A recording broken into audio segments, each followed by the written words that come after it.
राजनीतिक हलकों में एक बात उड़ रही है कि क्या वाकई में मोदी जी को गडकरी जी से डर लगता है। क्यों गडकरी जी के राजनीति छोड़ने के बयान से मोदी जी की नींद उड़ी हुई है। कभी प्रधानमंत्री पद की दौड़ में शामिल गडकरी जी अचानक से राजनीति छोड़ने की बातें क्यों करने लगे हैं। क्या वो राजनीति से ऊब चुके हैं। कहीं ये मोदी वर्सेस गडकरी की शुरुआत तो नहीं। आखिर क्या वजह है ये फैसला सुना देने की गडकरी जी की। जानने के लिए वीडियो को अंत तक जरूर देखें। नागपुर में कार्यक्रम के दौरान केंद्रीय सड़क परिवहन और हाईवे मंत्री नितिन गडकरी जी ने कहा कि अब वो राजनीति छोड़ना चाहते हैं, क्योंकि राजनीति के अलावा भी काफी कुछ है जो किया जा सकता है। आज राजनीति केवल सत्ता में बने रहने का माध्यम बन गई है। उन्होंने कहा कि महात्मा गांधी के समय में राजनीति देश और समाज की सेवा का एक माध्यम थी, लेकिन आज इसका पूरा रूप ही बदल गया है। आज केवल सत्ता की राजनीति रह गई है। उनके इस बयान ने राजनीतिक हलकों में हलचल मचा दी। कुछ ही देर में उनका ये बयान सोशल मीडिया पर छा गया। हर कोई इस पर अपने हिसाब से प्रतिक्रिया दे रहा था। सभी लोग गडकरी जी के इस बयान के पीछे छुपे मकसद को जानना चाहते थे। लोगों को लग रहा था कि कहीं गडकरी जी मोदी जी के रवैये को लेकर दुखी तो नहीं है, क्योंकि हर बार बेस्ट परफॉर्मर मंत्री होने के बाद भी उन्हें अनदेखा किया गया। यहाँ तक कि एक एक करके उनसे अनेक मंत्रालय भी छीन लिए गए। सन 2014 में उनके पास 4-5 मंत्रालय थे। फिर 2019 में जब मोदी सरकार सत्ता में आई तो उनके केवल 2 मंत्रालय ही उन्हें दिए गए।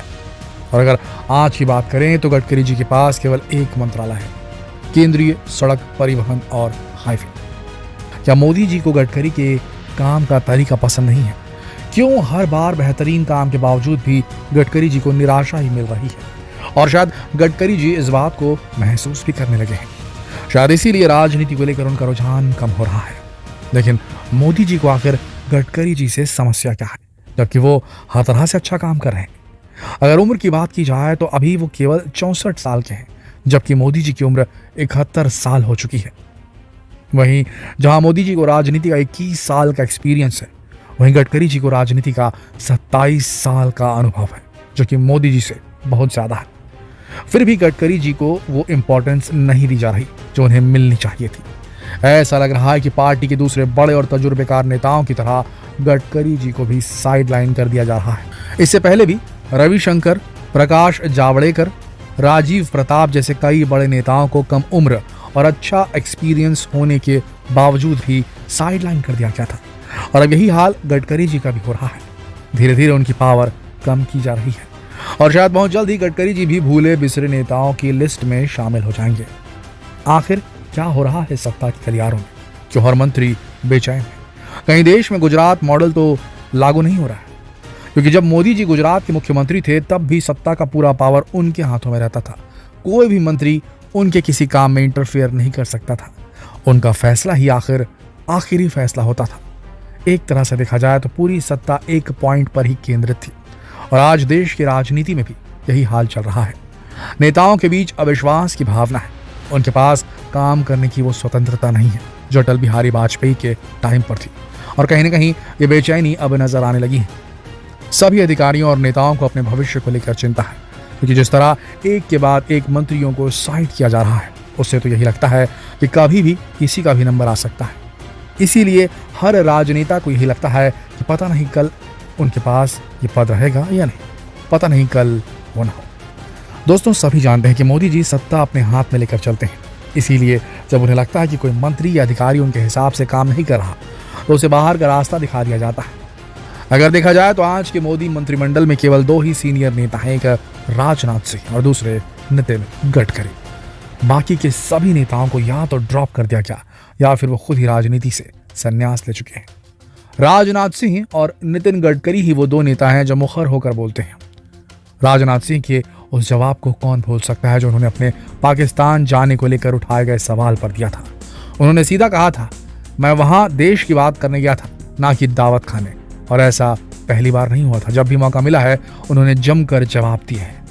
कुछ दिन पहले ही कारगिल विजय दिवस के अवसर पर उन्होंने कहा था कि सन 1962 में 1962 के युद्ध के लिए वो देश के तत्कालीन प्रधानमंत्री जवाहरलाल नेहरू पर कोई सवाल नहीं उठा सकते, लेकिन उनकी नीतियों पर सवाल उठाया जा सकता है। और उनका यह भाषण उन्हें एक बार फिर चर्चा में ले आया। विरोधी पार्टियां कहने लगी कि भाजपा को केवल जवाहरलाल नेहरू पर इल्जाम लगाने का मौका चाहिए होता है, लेकिन राजनाथ जी हमेशा से ही अपनी बेबाक बयानी के लिए जाने जाते हैं। लेकिन अब पार्टी में उनकी चमक भी कम होने लगी है और ये सब हो रहा है भारतीय राजनीति में बढ़ती गुजरात लॉबी के दखल से। और ये गुजरात लॉबी आज देश के सभी बड़े नेताओं को साइड करने में लगी है।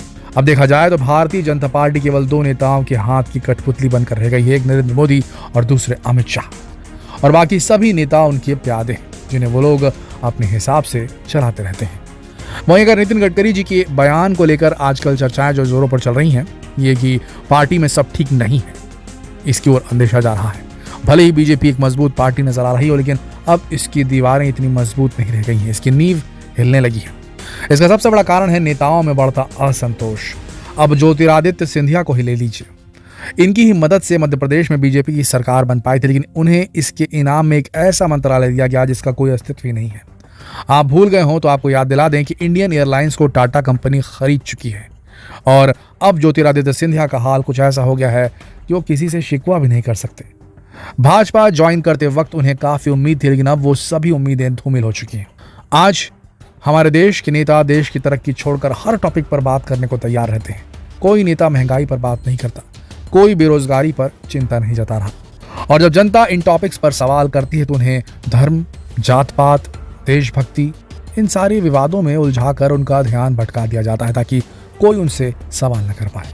क्या लगता है दोस्तों आपको, सन 2024 के चुनाव आने तक कौन कौन से नेता बाहर हो जाएंगे, किन किन को बाहर का रास्ता दिखा दिया जाएगा? क्या मोदी जी और अमित शाह जी का इस तरह से सारे नेताओं को साइड करते जाना सही है? क्योंकि कोई भी देश हो, अनुभवी राजनेताओं का हटाया जाना एक नुकसान होता है हर किसी देश के लिए, लेकिन शायद मोदी जी के मंत्रिमंडल को उनकी जरूरत नहीं है। इस बारे में आपकी क्या राय है? कमेंट करके जरूर बताइएगा। देश किस ओर जा रहा है, इस बारे में भी बात कीजिए। बेरोजगारी, इस मुद्दे पर कोई बात नहीं हो रही, क्या ये सही है? क्या ऐसा होना सही है? महंगाई, इस मसले पर बात नहीं हो रही है, क्या ऐसा होना सही है कि बात नहीं की जानी चाहिए क्योंकि देश आगे बढ़ रहा है, ऐसा एक आभामंडल बनाया जा रहा है? क्या इस तरीके से इन प्रॉब्लम्स को अगर हम नज़रअंदाज करके चलेंगे तो क्या भारत आगे बढ़ता रहेगा? क्या हो रहा है देश के अंदर? क्या लगता है आपको, कहाँ जा रहा है भारत? कमेंट सेक्शन आप सबके लिए है। अपने कमेंट दिल पे हाथ रख के लिखिए। कल फिर मिलते हैं एक और आंखें खोल देने वाले वीडियो के साथ। तब तक के लिए आप सबका इस वीडियो के अंत तक बने रहने के लिए दिल की गहराइयों से धन्यवाद।